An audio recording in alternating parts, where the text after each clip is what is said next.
আসসালামু আলাইকুম। পাহাড় ভ্রমণ এপিসোড 2তে আপনাকে স্বাগতম।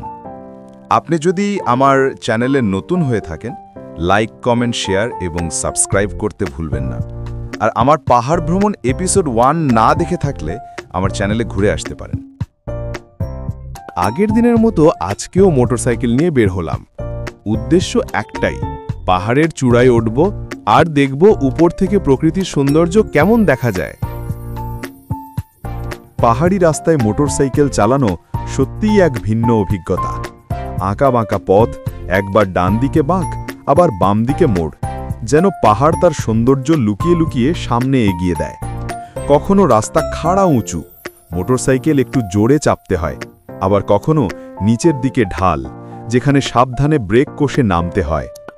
ছোট ছোট টিলা পেরিয়ে বড় বড় পাহাড়ের দিকে এগিয়ে গেলে চারপাশে দৃশ্য আরও রঙিন হয়ে ওঠে। প্রতিটা বাঁকের পর নতুন দৃশ্য, নতুন অনুভূতি, যেন প্রতিটি রাস্তা আলাদা একটা গল্প বলে। পাহাড়ি পথে চলতে গিয়ে শুধু মোটরসাইকেল চালানো নয়, প্রকৃতির সাথে এক অসাধারণ বন্ধন তৈরি হয়। আজ আমি মোটরসাইকেল নিয়ে পাহাড়ের গা বেয়ে ওপরে উঠছি। চারপাশে সবুজে ভরা প্রকৃতি, একদিকে আঁকাবাঁকা রাস্তা, অন্যদিকে গভীর খাদের দৃশ্য। মোটরসাইকেলের শব্দের সাথে সাথে মনে হচ্ছে যেন আমি প্রকৃতির একদম ভেতরে মিশে যাচ্ছি। পাহাড়ের রাস্তাটা যত ওপরে উঠছে ততই মনে হচ্ছে আমি যেন মেঘের দিকে এগিয়ে যাচ্ছি। নিচে তাকালে যেসব বিশাল বড় বড় পাহাড় আমরা নিচ থেকে দেখি, এখানে দাঁড়িয়ে সেগুলো ছোট ছোট খেলনার মতো মনে হয়। ঘরবাড়িগুলো তো আরও ছোট দেখায়, যেন কোনো ছবির মধ্যে আঁকা ক্ষুদ্র বিন্দু। চারপাশের এই দৃশ্যের মধ্যে আকাশটাই সবচেয়ে সুন্দর। নীল আকাশের বুকে সাদা মেঘ জমে আছে। কখনো মনে হচ্ছে হাত বাড়ালেই মেঘগুলোকে ছুঁয়ে ফেলতে পারবো। বাতাসও এখানে একদম অন্যরকম, শীতল, সতেজ আর নিঃশব্দ। শহরের কোলাহল থেকে অনেক দূরে এই পাহাড়ি পথে আসলে মনে হয় মনটা একেবারে শান্ত হয়ে যায়। প্রতিটা বাঁক যেন নতুন একটা অভিজ্ঞতা।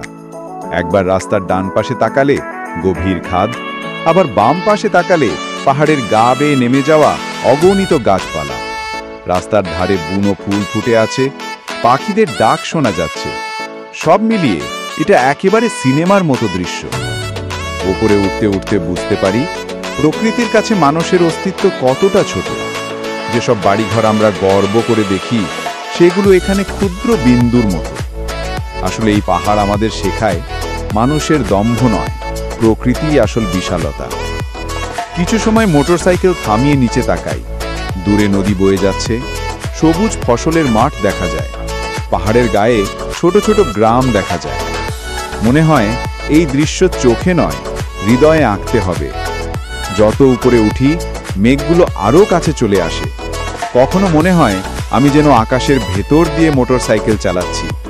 ঠান্ডা বাতাস মুখে লাগে, শরীরটা সতেজ হয়ে ওঠে। পাহাড়ের এই শান্ত নীরবতা আমাকে বারবার মনে করিয়ে দেয় জীবনে একটু থেমে প্রকৃতির সাথে সময় কাটানো কতটা গুরুত্বপূর্ণ।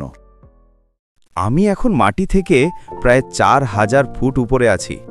উঁচু রাস্তার কারণে মোটরসাইকেল আর উপরে ওঠানো যাচ্ছে না। কি আর করার, পায়ে হেঁটে উপরে ওঠার চেষ্টা করছি। অবশেষে অনেকটা দীর্ঘ পথ আর কষ্টের পর আমি এসে পৌঁছেছি পাহাড়ের চূড়ায়। নিচে তাকালে মনে হচ্ছে পুরো পৃথিবী ছোট হয়ে গেছে। বিশাল বড় বড় পাহাড়গুলো এখন যেন হাতের নাগালে, আর নিচের গ্রাম, ঘরবাড়ি সব ছোট ছোট খেলনার মতো মনে হচ্ছে। চারদিকে মেঘ জমে আছে, মনে হচ্ছে আকাশকে স্পর্শ করতে পারছি। বাতাসটা একেবারে ঠান্ডা আর নির্মল। শ্বাস নিলেই যেন বুক ভরে যাচ্ছে নতুন শক্তিতে। এই মুহূর্তটা সত্যিই অসাধারণ। অনেক কষ্ট করে উপরে উঠেছি, কিন্তু এই দৃশ্য, এই অনুভূতি সব পরিশ্রমকে সার্থক করে দিয়েছে। পাহাড়ের চূড়ায় দাঁড়িয়ে যে শান্তি আর তৃপ্তি পাওয়া যায়, সেটা ভাষায় প্রকাশ করার মতো না। মনে হচ্ছে জীবনের সব ক্লান্তি, সব দুঃখ এক মুহূর্তে মুছে গেছে। বন্ধুরা, পাহাড়ে ওঠার আসল সৌন্দর্য এখানেই। চূড়ায় উঠে পৃথিবীকে এক ভিন্ন দৃষ্টিকোণ থেকে দেখা আর নিজের ভেতরের শক্তিকে নতুন করে আবিষ্কার করা। আজকে আমি দাঁড়িয়ে আছি পাহাড়ের চূড়ায়। এখান থেকে যে দৃশ্য দেখা যায় সেটা সত্যিই অবিশ্বাস্য। চোখের সামনে যেন পুরো পৃথিবীটা একসাথে ধরা দিয়েছে। পাহাড়ের চূড়ায় বিশ্রামের জন্য ছোট্ট একটা কুঁড়েঘর আছে। আমরা ওইখানে বসে বসে একটু বিশ্রাম নিলাম আর প্রকৃতির অপূর্ব সৌন্দর্য উপভোগ করতে থাকি।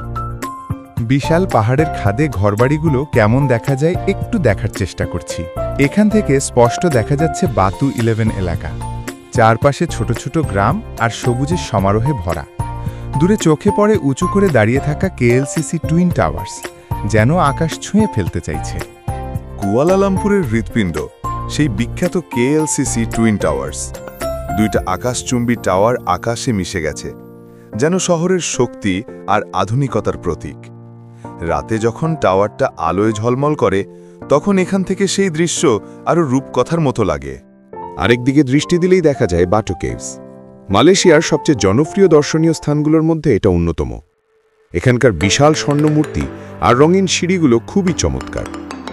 তারপর চোখে পড়ে পুরো কুয়ালালামপুর সিটি। বিশাল বিশাল বিল্ডিং, ব্যস্ত রাস্তা।